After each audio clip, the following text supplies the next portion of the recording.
Hi guys, welcome back to this channel and इस video में हम कुछ लैब टेस्ट और उनकी नॉर्मल रेंज लैब वैल्यूज के बारे में बात करेंगे। आगे का टेस्ट है यहाँ पे सीआरपी का मतलब रहता है सी रिएक्टिव प्रोटीन टेस्ट। ये एक प्रकार का प्रोटीन है जो कि बनता है लीवर से और ये मार्कर ऑफ द इन्फ्लामेशन, मतलब कि हमारे शरीर में कहीं पे सूजन है तो इसका ये मार्कर रहता है, मतलब कि इसमें ये हाई रहता है। ये जो टेस्ट है एक प्रकार का नॉन स्पेसिफिक टेस्ट है, मतलब कि हमें एग्जैक्टली पता नहीं चलता कि सूजन की कंडीशन किस जगह पे है। इसके हाई लेवल से कौन कौन सी कंडीशन है हमें पता लगती है। तो यहाँ पे कुछ ऑटो इम्यून बीमारी है जैसे कि ल्यूपस रहता है, देन ऑटो इम्यून आर्थराइटिस, जोड़ों की सूजन की कंडीशन, देन यहाँ पे लिखा है जॉइंट इन्फेक्शन है, खून में इन्फेक्शन का कंडीशन है, देन आईबीडी जो है इन्फ्लामेटरी बॉवेल डिसीज़ है जिसमें क्या रहता है कि क्रोन्स डिसीज़ आता है, देन अल्सरेटिव कोलाइटिस रहता है। तो ऐसी जो आंतों की यहाँ पे सूजन की कंडीशन में भी इसका लेवल बढ़ा हुआ मिल सकता है। Then inflammation of the blood vessel, खून की नलियों की सूजन की कंडीशन है, वास्कुलाइटिस जिसको बोलते हैं, तो उनकी कंडीशन में भी सीआरपी है बढ़ा हुआ मिल सकता है। यहाँ पे क्लॉट्स और plaque in artery of the heart, मतलब कि जो खून की नलियां हैं इनके अंदर जो प्लेक जमा होना, जैसे कि हृदय की खून की नलियां हैं उनके अंदर प्लेक जमा होता है और जो क्लॉट्स बन जाते हैं तो उस कंडीशन में भी सीआरपी जो है इसका लेवल बढ़ा हुआ मिल सकता है।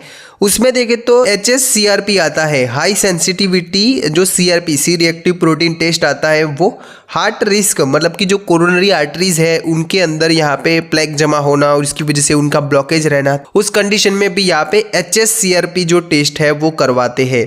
ये ज़्यादा सेंसिटिव होता है जो सीआरपी टेस्ट है इससे। अब बात करते हैं इसके नॉर्मल रेंज के बारे में। तो इसका नॉर्मल रेंज है वो 0 से लेके 3 mg प्रति लीटर, इतना ये नॉर्मल रहता है जो सीआरपी है वो।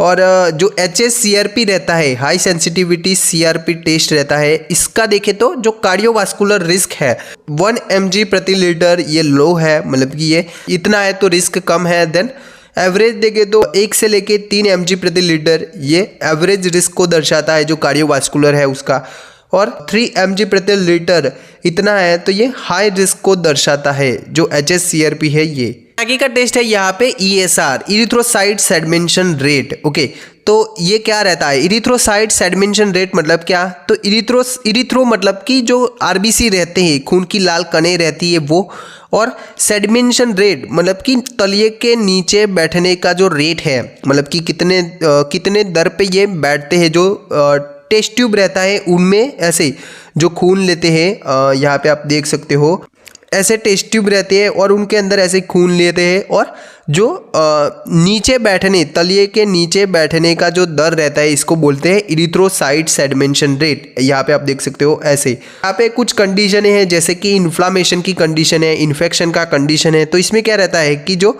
आरबीसी है उनके आसपास ऐसे जो कुछ प्रोटीन है इन्फ्लामेशन की कंडीशन में, इन्फेक्शन की कंडीशन में निकलने वाले प्रोटीन है वो जो आरबीसी है उसके साथ में ऐसे चिपक जाते हैं और उसकी वजह से ये ज़्यादा दर से नीचे बैठते हैं। ये ज़्यादा दर से नीचे बैठते हैं तो उसकी वजह से जो ESR है वो हाई मिलता है। ओके, तो आप ये समझ सकते हो कि इन्फ्लामेशन का कंडीशन है या फिर इन्फेक्शन का कंडीशन है कुछ। ये भी जो सीआरपी टेस्ट था, सी रिएक्टिव प्रोटीन टेस्ट था, वैसे ही ये एक नॉन स्पेसिफिक टेस्ट है, मतलब कि आपको एग्जैक्टली पता नहीं चलता कि प्रॉब्लम कहाँ पे है। और ये भी एक मार्कर है जो इन्फ्लामेशन की कंडीशन है उनका। ओके, मतलब कि इन्फ्लामेशन की कंडीशन में आप सीआरपी और ESR टेस्ट करवा सकते हो, जिसमें से जो सीआरपी है वो ज़्यादा सेंसिटिव होता है ESR से। अब बात करते हैं कि इसके हाई लेवल से कौन कौन सी कंडीशनें रह सकती है। तो इसमें देखें तो आर्थराइटिस का कंडीशन है, जोड़ों का इन्फेक्शन है, जोड़ों की सूजन की कंडीशन है, किडनी का इन्फेक्शन का कंडीशन है, देन रूमेटॉइड आर्थराइटिस का कंडीशन है, then IBD inflammatory bowel disease जिसमें अल्सरेटिव कोलाइटिस है, क्रोन्स डिसीज़ है, कुछ हार्ट डिसीज़ की कंडीशन है उसमें भी यहाँ पे ये हाई लेवल मिल सकता है इसका। कैंसर की कंडीशन, एनीमिया, खून की कमी में भी इसका लेवल है वो ज़्यादा मिल सकता है। देन थायराइड की कंडीशन है, डायबिटीज़ की कंडीशन है, इसमें भी इसका लेवल है वो हाई मिल सकता है। अब बात करते हैं कि इसका लो लेवल किस किस कंडीशन में मिल सकता है। तो यहाँ पे लो लेवल मीन्स क्या रहता है कि जो आरबीसी है धीरे धीरे जो टेस्ट ट्यूब रहता है उसमें बैठते हैं। तो इसमें कौन कौन सी कंडीशनें रह सकती है। तो इसमें देखें तो पॉलीसाइथेमिया की कंडीशन रहती है जहाँ पे खून की जो आरबीसी की कणिकाएँ हैं वो ज़्यादा दर से बनती है। देन आगे लिखा है यहाँ पे ये सिकल सेल डिसीज़ की कंडीशन में भी इसका लेवल है वो कम मिल सकता है, ESR कम मिल सकता है। सिकल सेल डिसीज़ में क्या रहता है कि जो आरबीसी रहते हैं, खून की लाल कणें रहती है वो ऐसे सिकल आकार की होती है। ओके, देन आगे लिखा है यहाँ पे ल्यूकोसाइटोसिस, जो खून की श्वेत कणिका है जिसको बोलते हैं ल्यूकोसाइट या फिर WBC, जो व्हाइट ब्लड सेल रहते हैं, इनके यहाँ पे ज़्यादा होने की वजह से भी ESR कम मिल सकता है आपको। हार्ट फेलियर का कंडीशन है। Then low plasma protein due to liver and kidney disease, liver और किडनी डिसीज में भी जो प्लाज्मा प्रोटीन कम निकलते हैं तो उनकी वजह से भी ESR है वो कम मिल सकता है। अब बात करते हैं इसके नॉर्मल रेंज के बारे में। तो यहाँ पे जो मेल है उसमें भी देखें तो 50 साल से कम उम्र वाले में 0 से 15 mm प्रति घंटे, मतलब कि यहाँ पे जो रेट रहता है 1 घंटे में जो RBC कितने mm नीचे बैठे तो उसको बोलते हैं यहाँ पे इरिथ्रोसाइट सेडमेंशन रेट। ये तो हमने आगे बोला। तो यहाँ पे नॉर्मल रेंज की बात करें तो 50 साल से कम उम्र में 0 से 15 mm प्रति घंटे इतना नॉर्मल रहता है। देन 50 साल से ज़्यादा है तो 0 से लेके 20 mm प्रति घंटे, मतलब कि 1 घंटे में 20 mm जितना अगर वो बैठता है तो ये नॉर्मल रहता है। आगे बात करें तो फीमेल के अंदर 50 साल से कम उम्र में 20 mm प्रति घंटे ये नॉर्मल रहता है। और फीमेल ओवर 50 साल से ज़्यादा उम्र है तो उसमें 0 से लेके 30 mm प्रति घंटे ये नॉर्मल रहता है। 100 mm प्रति घंटे से ज़्यादा है तो ये कुछ सीरियस इन्फेक्शन है इसको दर्शाता है। Then heart disease, then cancer की कंडीशन है, इनको इंडिकेट कर सकता है। देन आगे का टेस्ट है यहाँ पे SGPT का मतलब रहता है serum glutamic pyruvic transaminase, ALTP बोलते हैं, जिसका फुल फॉर्म रहता है एलेनाइन एमिनो ट्रांसफरेज।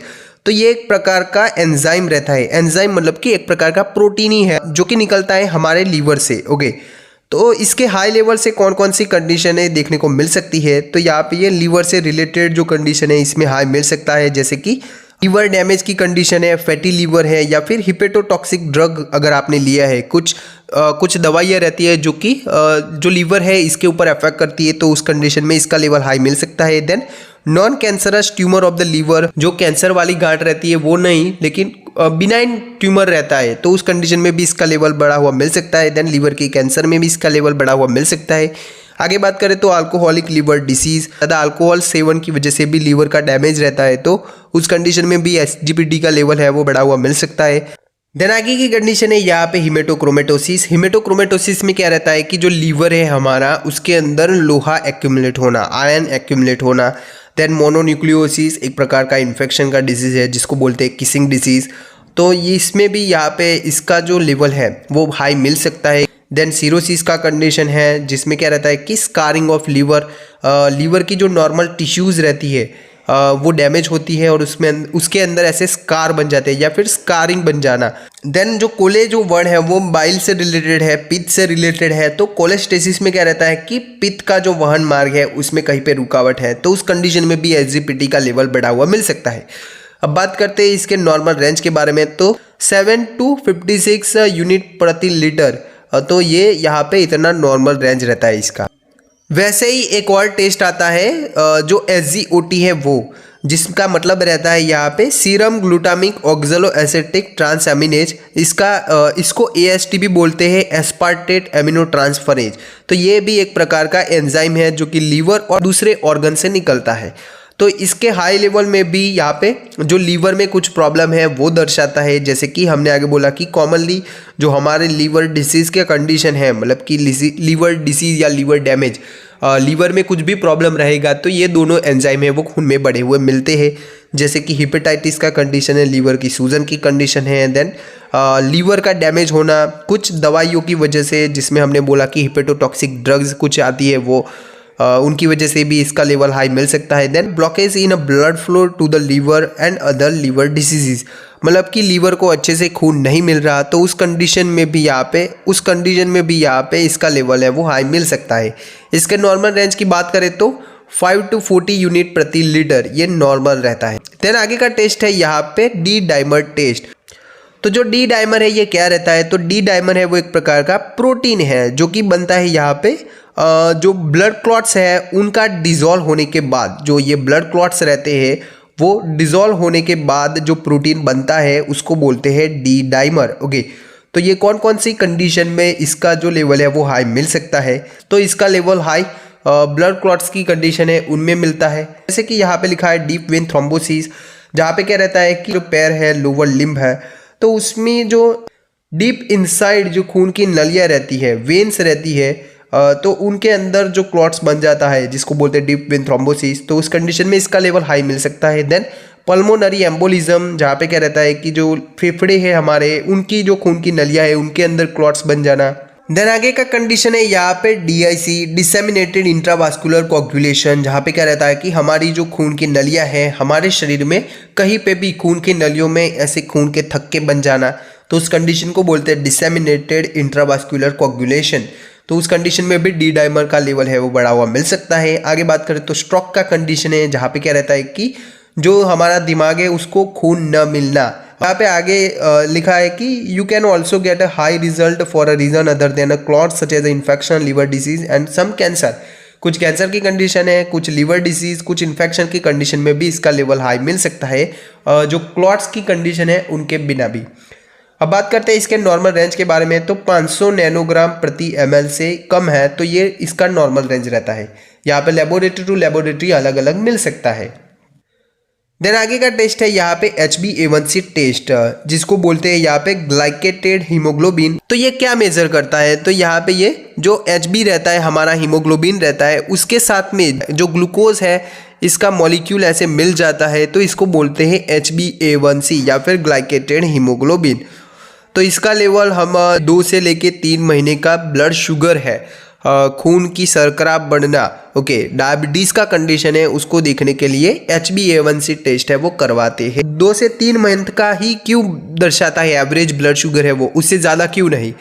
तो यहाँ पे देखो जो हमारा जो RBC है, रेड ब्लड सेल है, उसका जो एक भाग है जो हीमोग्लोबिन है वो, ओके, तो यहाँ पे RBC का लाइफ स्पान है, RBC है वो 120 दिन जीवित रहता है, ओके, उसके बाद में वो ऐसे टूट जाता है हमारे शरीर में।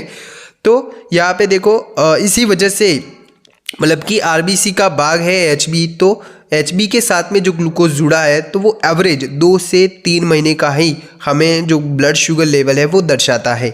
अब बात करते हैं इसके नॉर्मल रेंज के बारे में, तो यहाँ पे देखो जो बिलो 5.7% है ये नॉर्मल है, देन 5.7% से 6.4% है ये प्री डायबिटीज़, मतलब कि डायबिटीज़ से पहले रिस्क फैक्टर में आ सकते हैं। देन आगे लिखा है 6.5% है, इससे अधिक है तो डायबिटीज़ ये दर्शाता है। कुछ डायबिटीज़ के सिम्टम लिखे हुए हैं, तो इसमें देखें तो ऑलवेज हंग्री, आपको भूख लगती है, हमेशा आपको भूख लगती है। देन यूरिनेटिंग ऑफन्स, आपको ज़्यादा बार पेशाब निकलता है। Then slow healing of wound, मतलब कि अगर आपको कहीं पे कट लग जाता है या फिर कोई चोट लगती है तो रूज आने का जो प्रोसेस है वो बहुत ही डिले रहता है, टाइम लगता है उसमें। आगे बात करें तो इंक्रीजेड थर्स्ट, आपको ज़्यादा पानी पीने की इच्छा रहती है। देन वेट लॉस, वजन का कम होना। टिंगलिंग इन हैंड, हाथ और पैरों के अंदर ऐसे झंझनाहट महसूस होना। ब्लरी विजन, मतलब कि दिखने में प्रॉब्लम रहती है आपको। और एक्सट्रीम फटीग, ज़्यादा थकान रहती है। तो ये सभी यहाँ पे डायबिटीज़ के लक्षण रह सकते हैं। देन आगे का टेस्ट है यहाँ पे AMH टेस्ट, जिसको बोलते हैं एंटी मुलेरियन हार्मोन टेस्ट। तो ये एक प्रकार का हार्मोन है जो कि निकलता है, जो ओवरी रहती है, अंडाशय रहता है, उनके फॉलिकल से, अंडा डिंब से। अब बात करते हैं इसके हाई लेवल से कौन कौन सी कंडीशन आप एसेस कर सकते हो, देख सकते हो। तो इसमें देखें तो assessing the ovarian reserve. Ovarian reserve मतलब क्या, तो यहाँ पे ओवेरियन रिजर्व मतलब कि amount of egg that remain in your ovary with reproductive potential, मतलब कि यहाँ पे कि आपका जो अंडा है वो सक्षम है एक गर्भ में निर्मित होने के लिए, तो उसको बोलते हैं रिप्रोडक्टिव पोटेंशियल। तो वैसे कितने अंडे आपकी जो ओवरी है, अंडाशय है, उसमें बाकी है, तो इसका लेवल है वो दर्शाता है। पे जो इवेल्युएटिंग पोटेंशियल फर्टिलिटी, मतलब कि आपकी फर्टिलिटी कितनी बाकी है उसको देखने के लिए ये टेस्ट करते हैं। Then predicting the time of menopause, आपका जो मेनोपोज है, मतलब कि महीना आना बंद हो जाता है, तो उस कंडीशन, तो उसको देखने के लिए कितना समय बाकी है उसको देखने के लिए AMH टेस्ट है वो करवाते हैं। देन आगे लिखा है यहाँ पे मॉनिटर IVF, जो इन विट्रो फर्टिलाइजेशन रहता है तो उसको मॉनिटर करने के लिए भी AMH टेस्ट करते हैं। देन आगे लिखा है diagnosis and monitoring ovarian granulosa cell tumour के लिए, ओवरी का जो ट्यूमर का कंडीशन है इसको देखने के लिए भी AMH टेस्ट करते हैं। देन हाई लेवल है इसका, तो ये PCOS का कंडीशन है उसको दर्शाता है, पॉलीसिस्टिक ओवेरियन सिंड्रोम का कंडीशन है उसको दर्शाता है। अब बात करते हैं इसके नॉर्मल रेंज के बारे में, तो इसका नॉर्मल रेंज है वो देखें तो 1 नैनोग्राम प्रति ml से 4 नैनोग्राम प्रति ml है, तो ये नॉर्मल रहता है। तो ये थे यहाँ पे कुछ टेस्ट। आई होप आपको इस वीडियो से कुछ जानने को मिला होगा। Thank you.